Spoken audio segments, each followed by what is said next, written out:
सबैजनामा नमस्कार। मेरो नाम चक्रप्रसाद ढुङ्गाना हो। म नेपाल सरकारको अर्थ मन्त्रालय अन्तर्गत शाखा अधिकृतको रूपमा कार्यरत रहेको छु। मैले विगत धेरै समयदेखि विभिन्न प्रतिस्पर्धात्मक परीक्षाहरूका लागि उपयोगी हुने विभिन्न खालका सामग्रीहरूलाई मेरो युट्युब च्यानल मार्फत अगाडि ल्याइराखेको छु। यसै सन्दर्भमा आजको विषयवस्तु बिल्कुलै समसामयिक कोरोना भाइरसको रूपमा मैले अगाडि ल्याउने प्रयास गरेको छु। खास गरिकन तमाम मेरा युट्युब भ्युवरहरूलाई यो कोरोना भाइरसको विषयमा जनजागरण पनि ल्याउनु पर्ने भएको, जनचेतना जगाउनु पर्ने पनि भएको सन्दर्भमा यसलाई धेरैभन्दा धेरै आम मानिसहरूमा प्रचार प्रसार गरिदिनु हुन पनि अनुरोध गर्दछु।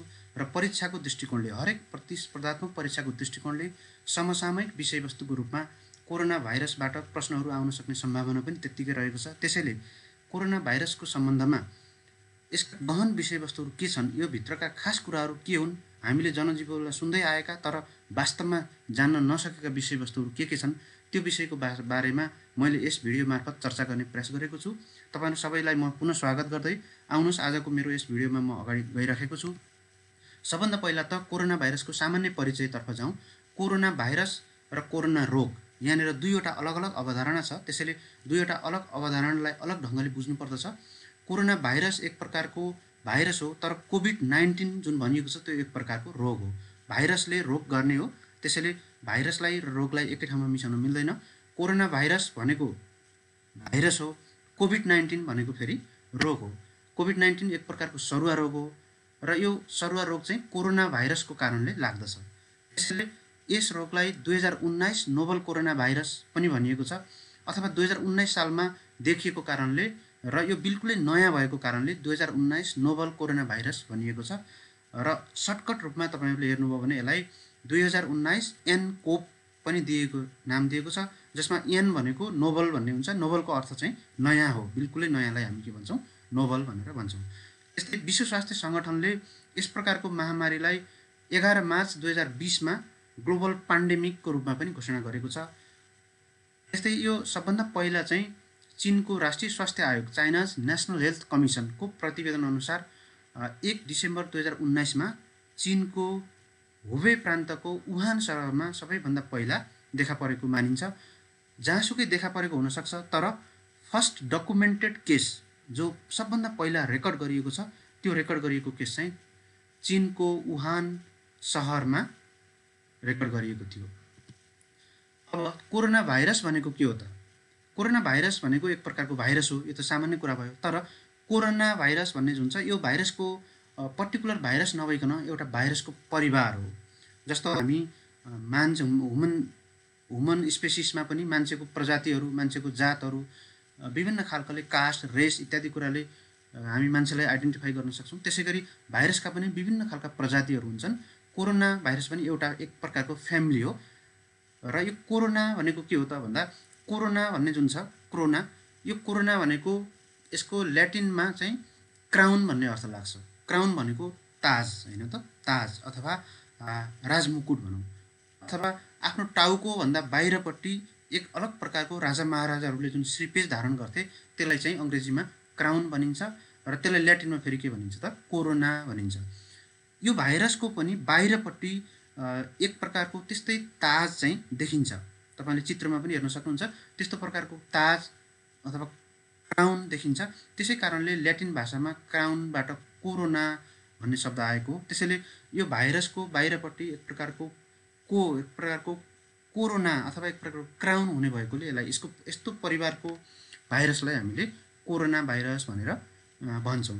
प्रकृतिमा यस्तो प्रकारका सयौं भाइरसहरू पाइराखेका छन्। विगतदेखि नै मान्छेहरूले प्रकृतिमा भएका सयौं प्रकारका भाइरसहरू पत्ता लागेको छ। तर जे जति प्रकृतिका कोरोना परिवारका भाइरसहरू भए तापनि अहिलेसम्म केवल 6 प्रजातिका 6वटा भाइरसहरू मात्रै, कोरोना भाइरसहरू मात्रै मान्छेलाई रोग लगाउन सक्ने देखिएको थियो।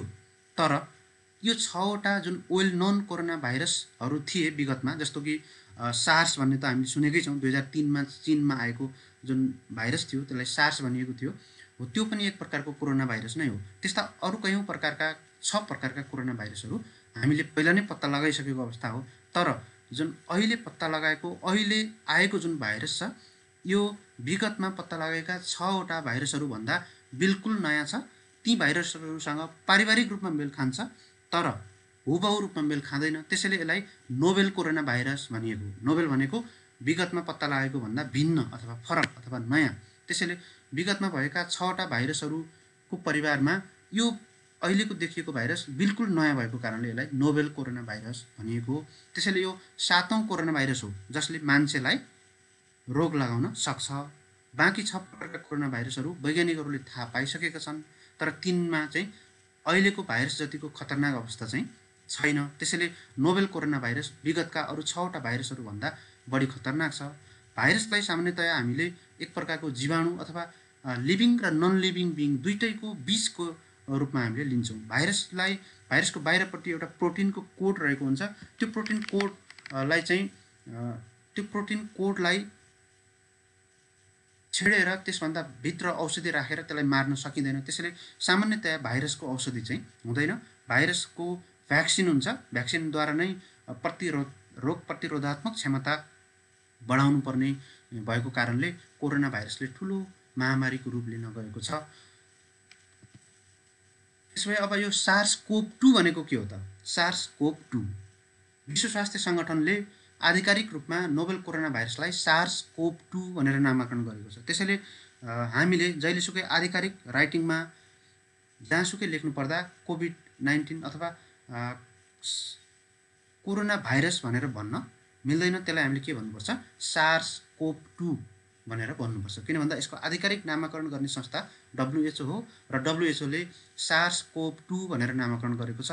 यसको पुरा रूप saviour acute respiratory syndrome corona virus 2 हो। सार्सको पुरा रूप saviour acute respiratory syndrome corona virus 2 हो। यसलाई नोभेल कोरोना भाइरस पनि भनिएको हो। अब कोभिड-19 भनेको के हो त?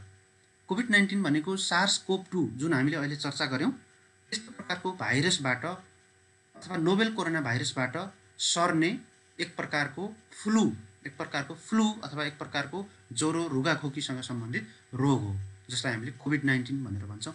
यो अन्य रोग भाइरस अथवा अन्य कोरोना भाइरसबाट लाग्ने रोगभन्दा भिन्न छ र यो एक प्रकारको वास्तवमा श्वास प्रश्वाससँग सम्बन्धित रोग हो। 2003मा चीनबाट फैलिएको सार्स पनि यस्तै रोग हो तर योभन्दा कम इन्टेन्सिटीको, कम फैलावट भएको र कम क्षतियुक्त भाइरस रहेको थियो। अब यसै सन्दर्भमा लकडाउन भनेको के हो त? हामी सबैलाई थाहा छ हामी लकडाउनको अवस्थामा छौँ तर लकडाउन भनेको के हो भनेर परिभाषित गर्नुहोस् भन्यो भने हामीलाई अप्ठ्यारो हुनसक्छ। त्यसैले मैले यो लकडाउनलाई यहाँ परिभाषित गर्ने प्रयास गरेको छु।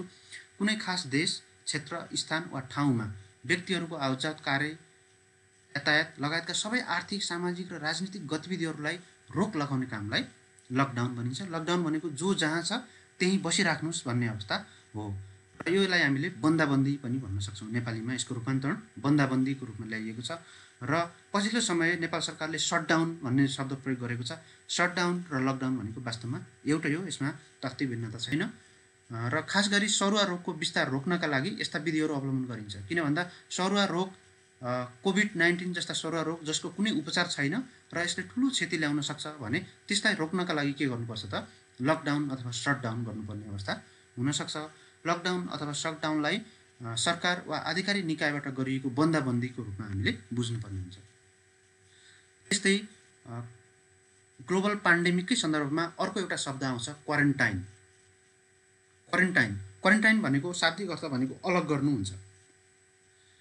विद्यमान अवस्थामा कुनै नयाँ रोग आयो भने त्यो नयाँ रोग ल्याउने व्यक्ति अथवा सम्भावित व्यक्तिहरूलाई विद्यमान स्थितिबाट अलग गर्नु, छुट्याएर राख्ने कामलाई हामीले शाब्दिक अर्थमा क्वारेन्टाइन भनेर भन्छौँ।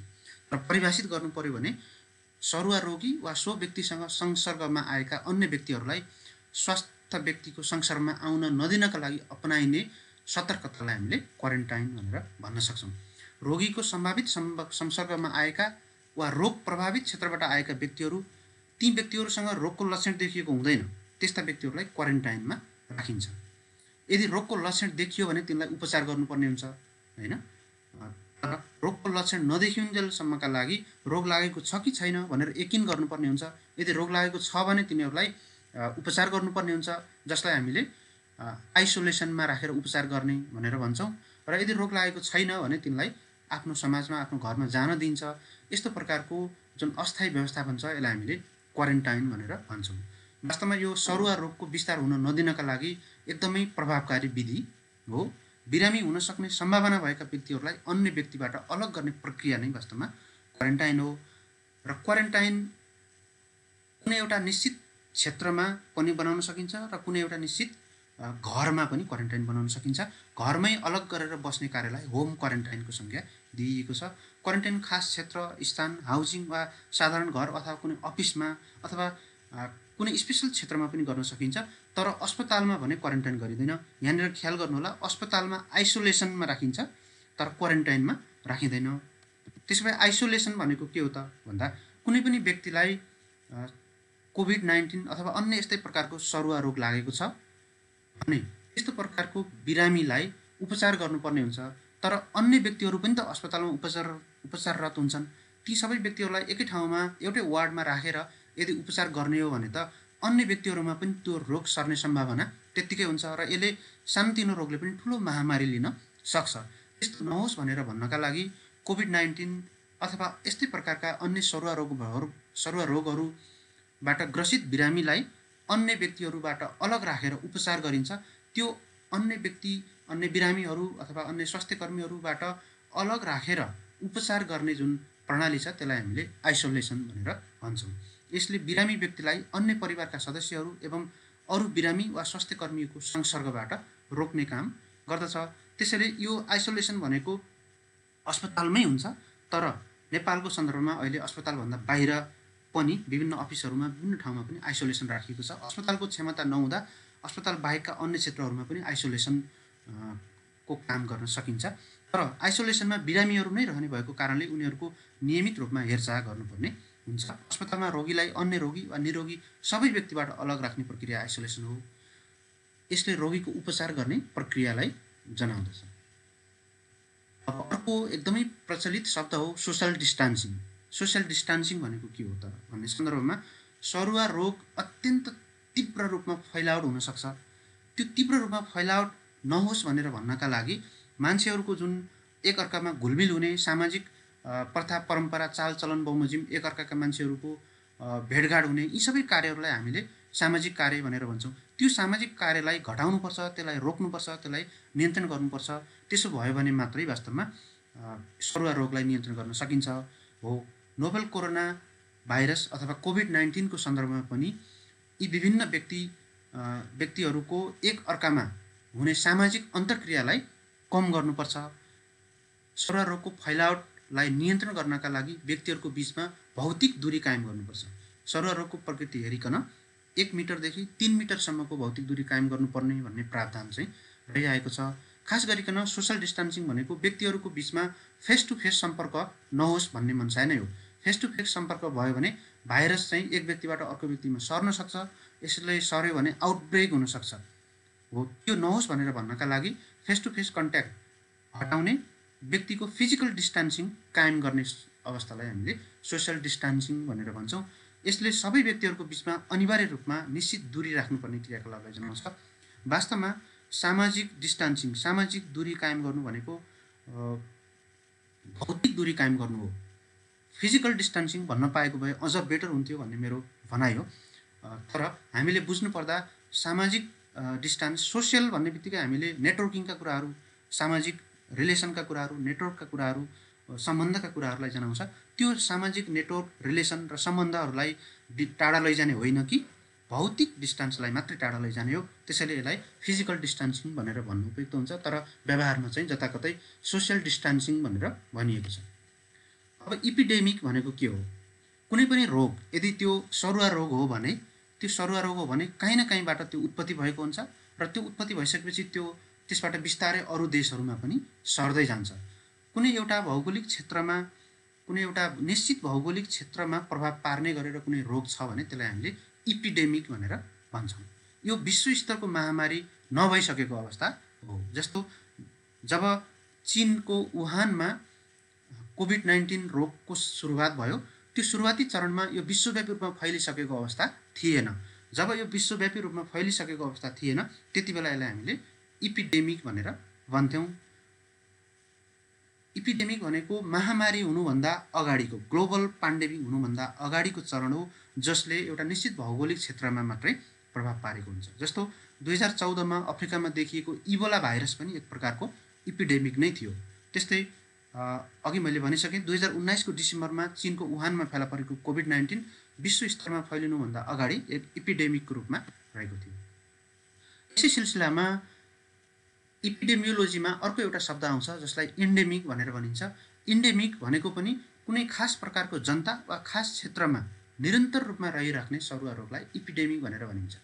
यो अकस्मात आइराख्ने रोग चाहिँ इन्डेमिक भनिँदैन, त्यसलाई हामीले इपिडेमिक भनेर भन्छौँ। नयाँ रोग आयो, अकस्मात आयो र एउटा खास क्षेत्रलाई प्रभाव पार्यो भने त्यो इपिडेमिक हुन्छ। तर विगतदेखि नै त्यो सरुवा रोगले छोडेकै छैन, त्यो निरन्तर रूपमा त्यो क्षेत्रमा चलिराखेको छ भने त्यसलाई हामीले इन्डेमिक भनेर भन्छौँ। इन्डेमिक र इपिडेमिक वास्तवमा एउटै नै हो। अलिकति तात्विक फरक भनेको इपिडेमिक भनेको कुनै एउटा क्षेत्रमा नयाँ रोग सिर्जना भएको अवस्था हो, तर इन्डेमिक भनेको विगतदेखि नै त्यो रोगले त्यहाँनिर ग्रसित बनाइसकेको छ तर त्यो त्यहाँभन्दा बाहिर चाहिँ फैलिएको छैन भने त्यसलाई हामीले इन्डेमिक भनेर भन्छौँ। त्यसैले इन्डेमिक भनेको निरन्तर वृद्धि हुने भन्दा पनि एक हदसम्म सधैँभरि रहिरहने प्रकृतिको सरुवा रोगलाई इन्डेमिक भनेर भन्छौँ। जस्तो उदाहरणको लागि मलेरिया अफ्रिकाको केही भागमा हालसम्म पनि घातक रोगको रूपमा रहिराखेको छ। यो विगतका विभिन्न वर्षदेखि अहिलेसम्म त्यो क्षेत्रमा मात्रै रहेको छ, त्यहाँभन्दा बाहिर गएको छैन। त्यसैले यसलाई हामीले इन्डेमिक भनेर भन्छौँ। अब आउनुहोस् पेन्डेमिकको चर्चा गरौँ। पेन्डेमिक भनेको के हो त भन्दा जब कुनै एउटा सरुवा रोगले राजनीतिक, भौगोलिक, आर्थिक, सामाजिक, सांस्कृतिक लगायतका सबै प्रकारका सीमाहरू पार गर्दछ र आफू उत्पत्ति भएको स्थलबाट विश्वका विभिन्न देशहरूमा द्रुततर रूपमा फैलिन थाल्छ र यो विश्व स्तरमै एउटा चाहिँ महामारीको रूपमा उपस्थिति देखाउँछ भने त्यस्तो सरुवा रोगलाई हामीले पेन्डेमिक भनेर भन्छौँ। त्यसैले इपिडेमिक अथवा इन्डेमिकको विस्फोटक अवस्थालाई हामीले पेन्डेमिक भनेर भन्छौँ।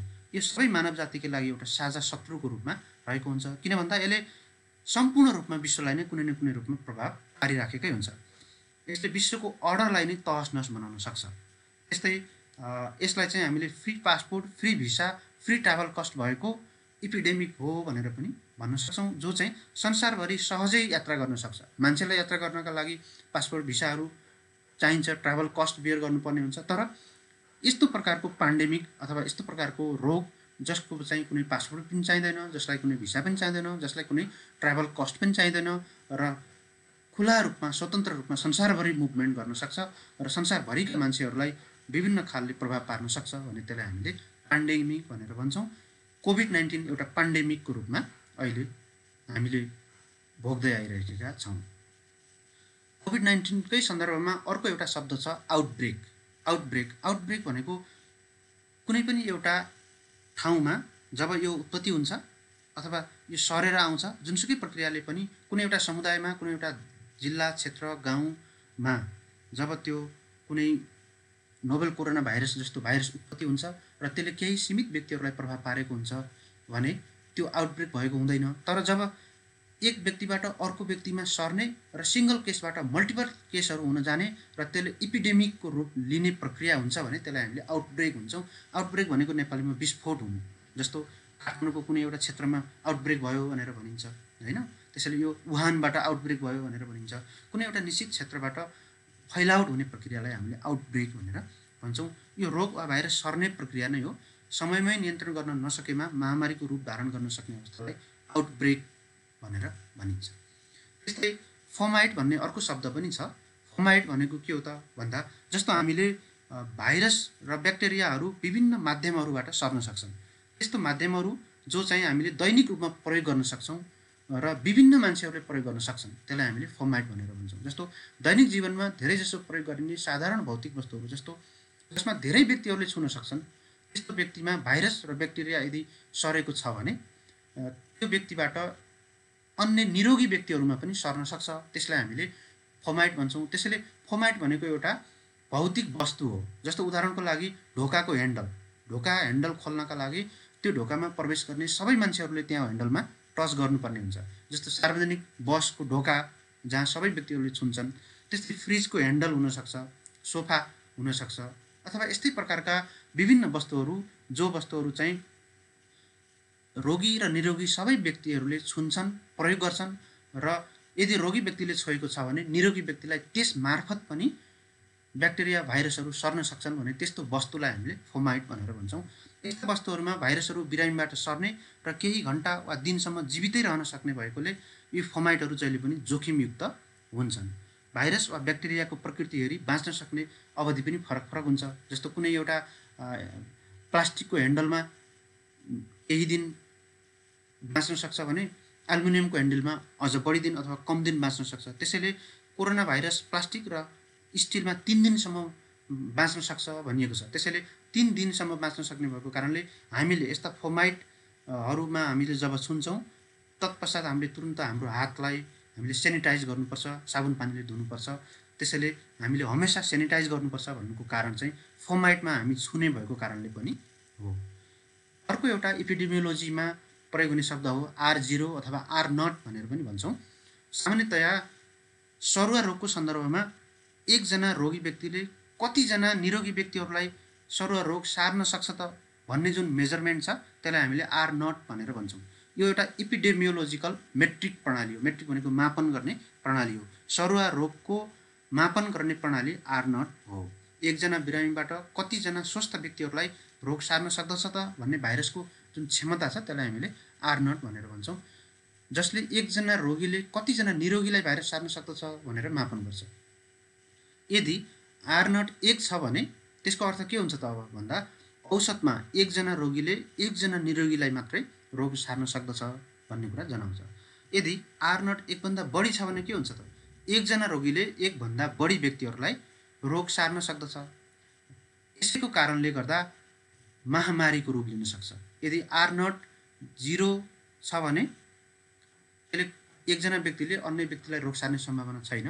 R0 यदि कम छ भने 1 भन्दा कम छ भने त्यसको पनि त्यो भाइरसको पनि रोग सार्न सक्ने क्षमता कमजोर भएको मानिन्छ, जसलाई नियन्त्रण गर्नका लागि सटडाउन, लकडाउनदेखि लिएर यी विभिन्न क्वारेन्टाइनका उपायहरू अपनाउन पर्दैन। किन भन्दा एकजना व्यक्तिले एकभन्दा कमै व्यक्तिलाई सार्न सक्छ अथवा 10 जना मान्छेले 1-2 जनालाई सार्न सक्छ।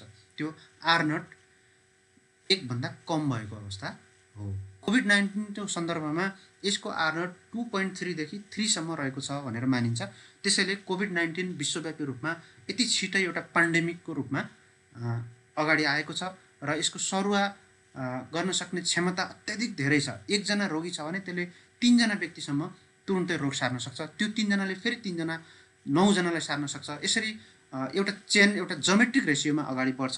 त्यसैले हाम्रो समाजमा हामीले दिनदिनै हेरिराखेका छौँ कोभिड-19 का केसहरू दिन 2 गुणा, रात 4 गुणाको दरले बढ्दै गइराखेको छ। यो किन हो त भन्दा यो वास्तवमा कोभिड-19 को जुन भाइरस छ SARS-CoV-19 त्यो SARS-CoV-2 भाइरसको जुन R0 जुन भाइरसले रोग सार्न सक्ने क्षमता छ त्यो चाहिँ 1 भन्दा बढी छ अथवा 2.3 देखि 3 सम्म रहेको छ। यो कारणले गर्दा यो भाइरस धेरै मात्रामा आउटब्रेक भइराखेको छ। जस्तो कोरोना भाइरस अथवा कोभिड-19 को भाइरसको R0 2.3 देखि 3 सम्म रहेको छ भन्नुको मतलब एकजना रोगीले 2.3 देखि 3 जनासम्म रोगीलाई रोग सार्न सक्दछ अथवा 10 जना रोगी भयो भने 23 जनादेखि 30 जनासम्मका नयाँ रोगीलाई उसले चाहिँ तुरुन्तै रोग सार्न सक्दछ। त्यसै कारणले कोभिड-19 लाई एक खतरनाक सरुवा रोगको रूपमा लिएको छ। अब यसैको सन्दर्भमा हामीले बुझ्नै पर्ने अर्को एउटा शब्द छ इन्क्युबेसन पिरियड। इन्क्युबेसन पिरियड भनेको कुनै पनि निरोगी व्यक्तिलाई निरोगी व्यक्तिको शरीरभित्र भाइरस प्रवेश त गर्यो तर त्यसले आफ्नो लक्षण चाहिँ देखाउन सकेको छैन भने त्यो भाइरस प्रवेश गरिसकेको तर त्यसले कोभिड-19 को लक्षण देखाउन नदेखाएको अवधिसम्मको जुन टाइम पिरियड छ त्यो टाइम पिरियडलाई हामीले इन्क्युबेसन पिरियड भनेर भन्छौँ। सामान्यतया इन्क्युबेसन पिरियड भनेको टाइम अवधि हो। यो टाइम अवधि जुन टाइम अवधिको बिचमा भाइरस त व्यक्तिभित्र छिरिसक्यो तर त्यो भाइरसले रोगको रूपमा लक्षण देखाउन सकेको छैन। लक्षण देखाउन केही टाइम लिन्छ त्यसले। त्यो टाइम जति टाइम त्यसले लिन्छ त्यसलाई हामीले इन्क्युबेसन पिरियड भनेर भन्छौँ। कुनै निरोगी व्यक्तिलाई भाइरसले संक्रमण गरिसके पश्चात यसको लक्षण देखा पर्नेसम्मको अवधिलाई इन्क्युबेसन पिरियड भनेर भनिन्छ। संक्रमित हुने र लक्षण देखा पर्ने बीचको समय अवधि नै के हो त इन्क्युबेसन पिरियड हो। यो एक अवधि हो जहाँ चाहिँ जसको कारणले चाहिँ इपिडेमिक झन् बढ्न सक्छ। किन भन्दा हामीलाई रोगको लक्षण देखिएको हुँदैन, त्यसैले हामीले त्यो अवधिमा हेल्थ चेकिङ गर्छौँ, क्वारेन्टाइनमा पनि बस्दैनौँ अनि विभिन्न सतर्कताका उपायहरू पनि अवलम्बन गर्दैनौँ, तर त्यसले विभिन्न व्यक्तिहरूलाई त्यो रोग सारिराखेको हुन्छ। त्यसको हामीले आर0 भनेर अघि जुन चर्चा गऱ्यौँ, त्यो आर0को आधारमा त्यसले चाहिँ विभिन्न व्यक्तिहरूलाई रोग सारिराखेको हुन्छ। त्यसैले इन्क्युबेसन पिरियड एकदमै खतराजनक पिरियड हो। इपिडेमियोलोजीमा, सरुवा रोग विज्ञानमा इन्क्युबेसन पिरियडलाई अत्याधिक खतराको पिरियडको रूपमा लिइन्छ। किन भन्दा व्यक्तिहरू केयरलेस हुन्छन्, किन भन्दा त्यो व्यक्तिहरूमा लक्षणै हुँदैन, त्यसैले एसिम्प्टोमेटिक हुन्छ त्यो अवस्थामा, बिना लक्षणको रोग भनेर त्यो अवस्थामा हुन्छ। त्यसैले इन्क्युबेसन पिरियडलाई हामी खतराजनक एकदम खतरनाक पिरियडको रूपमा लिन्छौँ।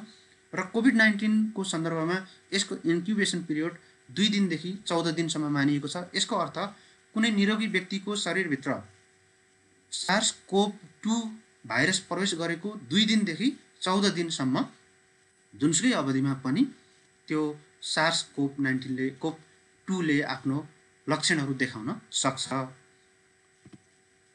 अब यसै सन्दर्भमा अर्को शब्द छ एसिम्प्टोमेटिक। एसिम्प्टोमेटिकको सिम्पली अर्थ हुन्छ लक्षणविहीनता, लक्षण नदेखिएको। कुनै पनि शब्दको अगाडि ए जोडिन्छ भने त्यो नभएको अवस्था भन्ने अर्थ लाग्छ। जस्तो सिम्प्टोमेटिकको अगाडि, सिम्प्टोमेटिकको मिनिङ हुन्छ लक्षण, र त्यसको अगाडि ए जोडिदिएको कारणले एसिम्प्टोमेटिक भयो र यसको अक्षर हुन्छ लक्षण नदेखिएको भन्ने अर्थ लाग्छ। त्यसैले कुनै पनि रोगको भौतिक लक्षण नदेखिएको अवस्थालाई एसिम्प्टोमेटिक भनिन्छ। एसिम्प्टोमेटिकको अर्थ चाहिँ रोग नहुनु भन्ने होइन, रोग छ तर लक्षण देखिएको छैन। किन भन्दा जस्तो इन्क्युबेसन पिरियडमा सामान्यतया हरेक रोग के हुन्छ त एसिम्प्टोमेटिक हुन्छ, त्यसले आफ्नो लक्षण देखाउँदैन तर त्यो रोग चाहिँ हुन्छ। जस्तो कोभिड-19 को इन्फेक्सन छैन भन्ने कुराको ग्यारेन्टी चाहिँ गर्दैन। इन्क्युबेसन पिरियडमा यो रोग एसिम्प्टोमेटिकको रूपमा रहेको हुन्छ, यसमा अर्को व्यक्तिलाई पनि रोग सार्न सक्दछ। त्यसैले एसिम्प्टोमेटिकको अवस्थामा हामी विशेष सतर्क हुनुपर्छ, सजग हुनुपर्छ। अर्को शब्द छ स्क्रिनिङ। स्क्रिनिङ भनेको सामान्य जाँच, सामान्य रूपमा चेक जाँच गर्ने अवस्थालाई हामीले स्क्रिनिङ भनेर भन्छौँ। जस्तो सामान्य रूपमा कुनै व्यक्तिमा कोभिड-19 को लक्षण भए नभएको हेर्ने, जस्तो रुगाखोकी छ कि छैन, श्वास प्रश्वासमा केही समस्या छ कि छैन, अथवा उसमा ज्वरो आएको छ कि छैन, हैन, यी सामान्य कुराहरूबाट पनि केही कुरा अन्दाज गर्न चाहिँ सकिन्छ। अहिले तपाईँ रेस्टुरेन्टमा जानुभयो भने बाहिरपट्टि तपाईँलाई एउटा चाहिँ ज्वरो नाप्ने थर्मल गनको प्रयोग गरेर ज्वरो नापिराखेको अवस्था हुन्छ। अफिसहरूमा जहाँसुकै हुन्छ, एयरपोर्टहरू तपाईँ जानुभयो भने, रेलवे स्टेसनमा जानुभयो भने स्क्रिनिङ, त्यसैलाई हामीले स्क्रिनिङ भन्छौँ। स्क्रिनिङ भनेको सामान्य चेक जाँच गर्ने अवस्था हो, जहाँबाट कुनै व्यक्तिहरूमा कुनै त्यस्तो रोगको लक्षण छ कि छैन भनेर सामान्यतया पहिचान गर्ने काम गरिन्छ। यसमा निरन्तर ज्वरो नाप्ने, लक्षणको शोधनी गर्ने, सम्बन्धित व्यक्ति वा क्षेत्रको संसर्ग पहिचान गर्ने जस्ता कामहरू पर्दछन्।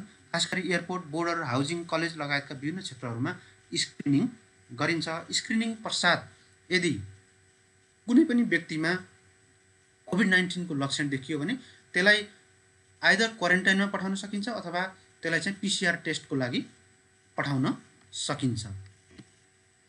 अब अर्को छ फ्याटालिटी रेट। फ्याटालिटी भनेको मृतक। कन्फर्म केसहरूमध्ये कति बिरामीको मृत्यु भयो भनेर जुन तथ्याङ्क निकाल्छौँ त्यसलाई हामीले फ्याटालिटी रेट भनेर भन्छौँ। जस्तो कन्फर्म केस हुनु पर्यो। कन्फर्म केस भनेको पत्ता लागेर रेकर्ड भइसकेको केस हो।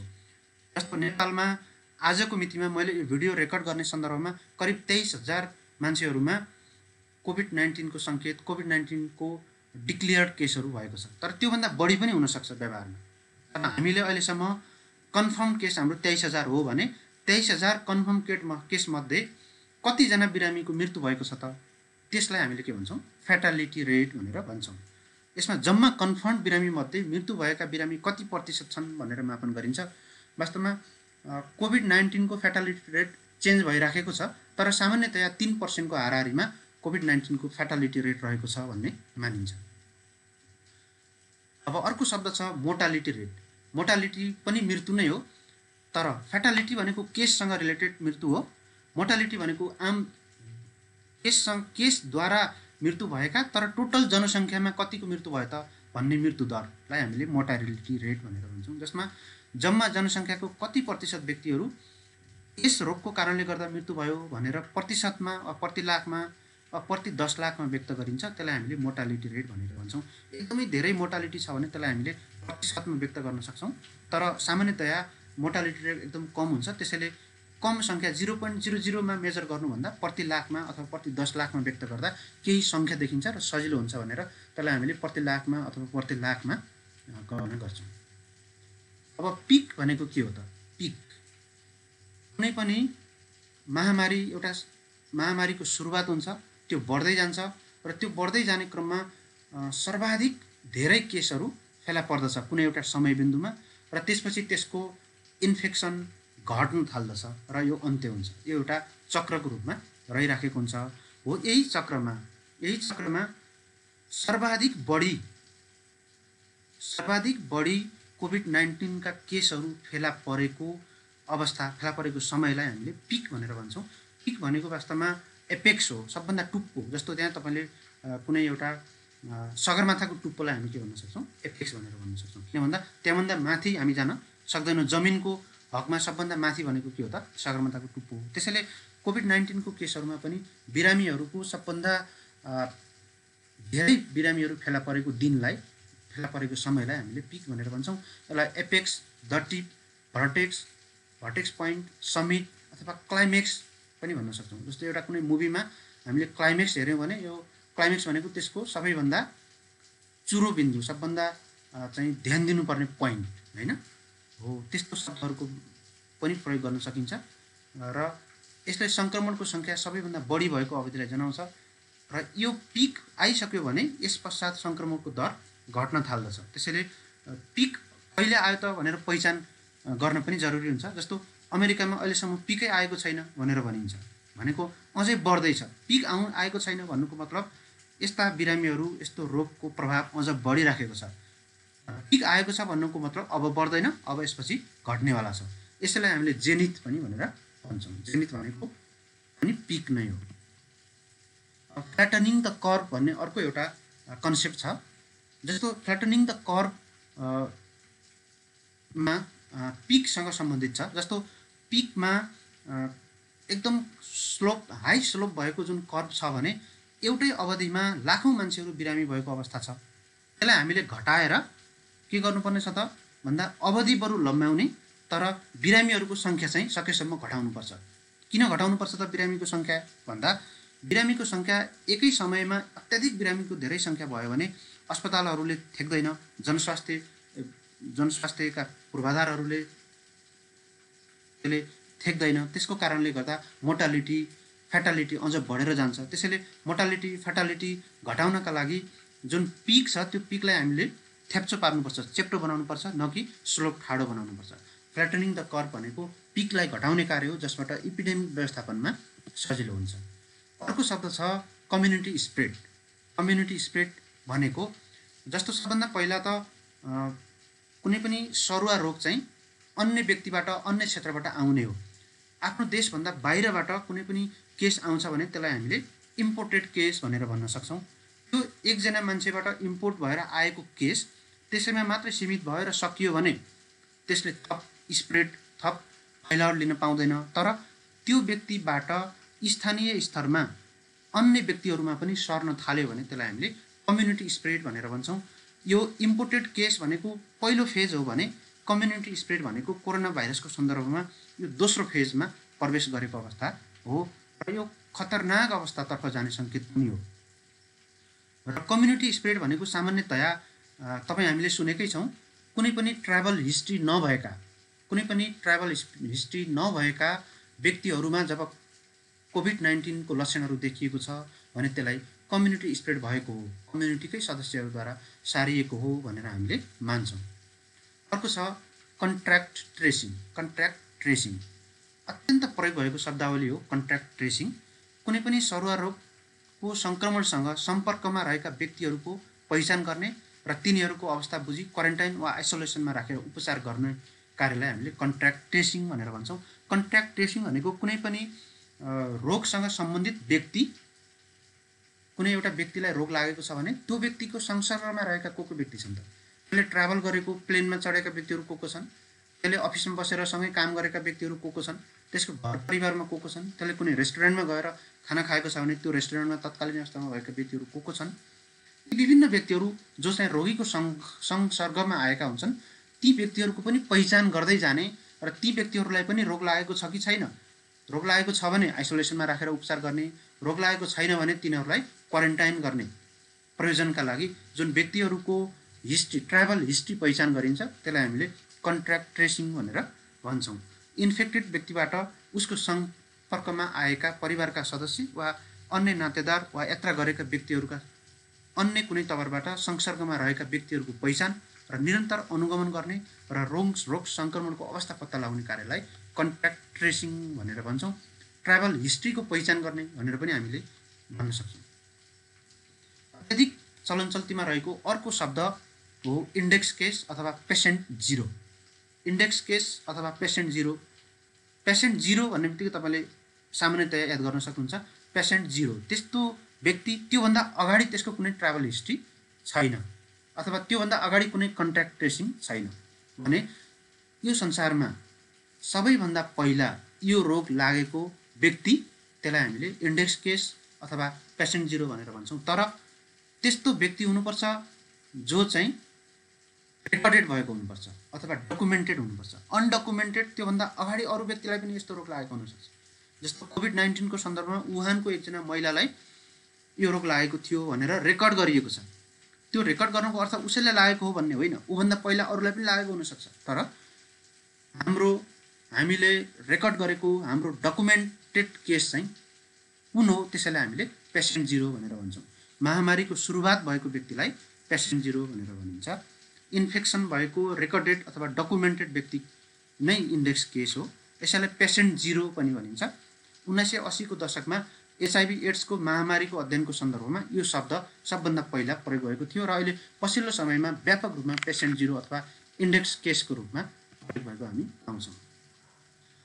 अब आउनुहोस् कोभिड-19 को पेसेन्ट जिरो को हो त? कोभिड-19 को पेसेन्ट जिरो अवश्य पनि चाइनाकै हुने भयो, किन भन्दा यो रोग चीनको हुबे प्रान्तको वुहान सहरको एउटा सी फुड मार्केटमा माछा बिक्री गर्ने 57 वर्षीय बेई गुइछ्याङलाई सबभन्दा पहिला लागेको हो भनेर मानिएको छ। यो अध्ययनको सिलसिलामा बेई गुइछ्याङलाई लागेको भनेर मानिएको छ। तर यो चेन्ज पनि हुनसक्छ, किन भन्दा कन्ट्याक्ट ट्रेसिङ गर्दै जाँदा अथवा योभन्दा थप अनुसन्धान गर्दा उसभन्दा अगाडि अरू मान्छेलाई पनि लागेको हुन सक्छ। तर अहिलेसम्मको रेकर्डेड डाटाको हिसाबले हामीले हेर्ने हो भने चीनको हुबे प्रान्तको राजधानी वुहानको सीफुड मार्केटमा माछा बिक्री गर्ने 57 वर्षीय बेई गुइछ्याङलाई पेसेन्ट जिरो भनेर कोभिड-19 को पेसेन्ट जिरोको रूपमा मानिएको छ। 10 डिसेम्बर 2019 मा उनी बिरामी परेकी थिइन्। डिसेम्बर 16 मा वुहान युनियन अस्पतालमा उनको चेक जाँच गर्ने क्रममा त्यहाँका डाक्टरहरूले यो भाइरस चाहिँ बिल्कुलै नयाँ भाइरस हो भनेर पहिचान गरेका थिए। त्यसपछि उनलाई पेसेन्ट जिरोको रूपमा हेरिएको थियो। अब अर्को एउटा शब्दावली छ जुनोसिस। जु भनेको जनावर, जुनोसिस भनेको जनावरबाट मान्छेमा सर्ने रोगलाई हामीले जुनोसिस भनेर भन्छौँ। जुनसुकै त्यस्तो रोग जुन रोग चाहिँ सबभन्दा पहिला त्यो भाइरस ब्याक्टेरिया जनावरमा छ, त्यो जनावरको संसर्गमा आएको मान्छेमा त्यो ब्याक्टेरिया अथवा भाइरस सर्छ र त्यो मान्छेले अरू मान्छेलाई सार्छ भने त्यसलाई हामीले जुनोसिस भनेर भन्छौँ। कुनै भाइरस वा ब्याक्टेरियाहरू कुनै जनावरबाट मानिसमा सर्ने र यसबाट सम्भावित रोग सार्ने प्रक्रियालाई जुनोसिस भनेर भनिन्छ। जस्तो धेरैजसो चमेरोमा धेरै प्रकारका भाइरसहरू हुन्छन् भनेर पत्ता लगाइएको छ।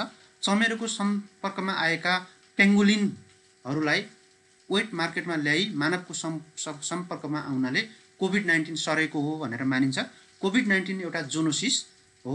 एचआइभी एड्सलाई पनि सबभन्दा पहिला जुनोसिसकै रूपमा हेरिएको थियो। तर अहिले पछिल्लो समयमा आएर एचआइभी एड्स मान्छेबाट मान्छेमा पनि म्युटेसन भएर अनेक थरी रूप धारण गरेर त्यो भाइरसले मान्छेबाट मान्छेमा मात्रै सर्ने खालको भाइरस भएको छ। विभिन्न खालका फ्लूहरू तपाईँलाई थाहा छ, बर्ड फ्लू होइन, अरू विभिन्न स्वाइन फ्लूहरू, यी विभिन्न खालका रोगहरू वास्तवमा जनावरबाट मान्छेमा सर्छन् र एउटा मान्छेबाट अर्को मान्छेमा सरेर महामारीको रूप लिन्छन्। त्यस्तो प्रकारको रोगलाई हामीले जुनोसिस भनेर भन्छौँ। त्यस्तै अर्को एउटा शब्द छ इपिसेन्टर। इपिसेन्टर भनेको वास्तवमा भूकम्प विज्ञानमा प्रयोग हुने शब्द हो। सिस्मोलोजीमा यसको बढी प्रयोग हुन्छ। सिस्मोलोजीमा इपिसेन्टर र हाइपोसेन्टर भनेर भनिन्छ। पृथ्वीको सतहको बिन्दु जहाँ चाहिँ भूकम्प सुरुवात भएको छ, भूकम्पका वेभहरू जहाँबाट सुरुवात हुन्छ, धरती मुनिको ठाउँ, त्यसलाई हाइपोसेन्टर भनिन्छ। तर त्यसको सबभन्दा बढी प्रभाव पर्ने, त्यसको सबभन्दा माथिको जमिनको सतहमा रहेको ठाउँलाई इपिसेन्टर भनिन्छ। इपिसेन्टर भनेको सेन्टर, केन्द्रबिन्दु हो, जहाँबाट भुइँचालोका तरङ्गहरू अन्यत्र सर्छन्। जस्तो हाम्रो 2072 को भुइँचालोमा गोर्खाको बारपाकलाई इपिसेन्टर भनेर मानिएको थियो। यसको मतलब के हो त भन्दा हामीले कन्ट्याक्ट ट्रेसिङ गर्दै जाँदा सबभन्दा बढी प्रभाव परेको ठाउँ कहाँ हो त? गोर्खाको बारपाक हो। क्या त्यो हो? किन भन्दा त्यहाँ सबभन्दा बढी वेभ, भूकम्पको वेभ त्यहीँबाट सिर्जना भएको थियो। हो, यस्तै गरी अहिलेको कोभिड-19 को सन्दर्भमा पनि यदि भयानक ढङ्गले रोग फैलिने कुनै एउटा ठाउँ छ भने त्यसलाई इपिसेन्टर भनेर भन्छौँ। जस्तो सबभन्दा पहिला वुहानलाई इपिसेन्टर मानियो, त्यसपछि इटालीलाई हामीले इपिसेन्टर मान्यौँ, त्यसपछि युरोपका अन्य स्विडेन, स्पेन लगायतका देशहरूमा इपिसेन्टर मानियो, त्यसपछि अमेरिका मानियो। अहिले भारतमा पनि त्यस्तै खालको इपिसेन्टर छ भनेर मानिन्छ। नेपालको सन्दर्भमा विराटनगर कहिले होइन, कहिले वीरगन्जलाई हामीले इपिसेन्टरको रूपमा लिन्छौँ। जहाँबाट आउटब्रेक भएको छ, जहाँबाट अत्याधिक केसहरू देखिएका छन्, त्यसलाई हामीले इपिसेन्टर भनेर भन्न सक्छौँ। अब अन्तिम रूपमा म आइपुगेको छु र यो कोभिड-19 को सन्दर्भमा के कस्ता औषधिहरू अहिले प्रयोग भइराखेका छन् त विश्वव्यापी रूपमा भन्ने सन्दर्भमा चर्चा गरौँ। यसमा सबभन्दा पहिला त कन्भ्यालेसेन्ट प्लाज्मा थेरापी भन्ने एउटा नयाँ चाहिँ प्लाज्मा थेरापीको रूपमा प्रयोग भएको छ। भारतमा खास गरिकन केरल राज्य र दिल्लीमा चाहिँ प्लाज्मा थेरापीको व्यापक रूपमा प्रयोग भएको छ। तपाईँलाई थाहा छ, जस्तो मान्छेको ब्लडमा एक प्रकारको प्लाज्मा हुन्छ र त्यो प्लाज्मामा एन्टिबडीहरू हुन्छ। त्यो एन्टिबडीले चाहिँ रोगसँग लड्ने क्षमता राख्दछ। त्यस्तो प्रकारको बिरामी भइसकेका र बिरामीबाट निको भएका कोभिड-19 कुन व्यक्तिलाई भयो र त्यो कोभिड-19 भइसके पश्चात त्यो व्यक्तिको शरीरभित्रको एन्टिबडीले त्यो कोभिड SARS-CoV-2 भाइरसलाई जित्यो भने त्यो एन्टिबडी चाहिँ अन्य व्यक्तिहरूमा पनि प्रयोग हुन सक्छ। त्यो प्लाज्मा ल्याएर अन्य रोगी व्यक्तिहरूलाई पनि प्रयोग गर्ने, ताकि त्यो प्लाज्मामा भएको एन्टिबडीले रोगलाई निको पारोस्। त्यस्तो प्रकारको जुन टेक्निक छ त्यसलाई हामीले प्लाज्मा थेरापी भनेर भन्छौँ। कोभिड-19 को सन्दर्भमा जुन एन्टिबडीको प्रयोग गरिन्छ त्यसलाई हामीले कन्भ्यालेसेन्ट प्लाज्मा थेरापी भनेर भन्छौँ। यो नामलाई पनि विशेष ख्याल गर्नुहोला। यो बाहेकका अन्य औषधिहरूमा जस्तो आइबुप्रोफिन, जसमा मोट्रिन, एडभिल, मेनी जेनेरिक भर्सन्सहरूको प्रयोग भएको छ।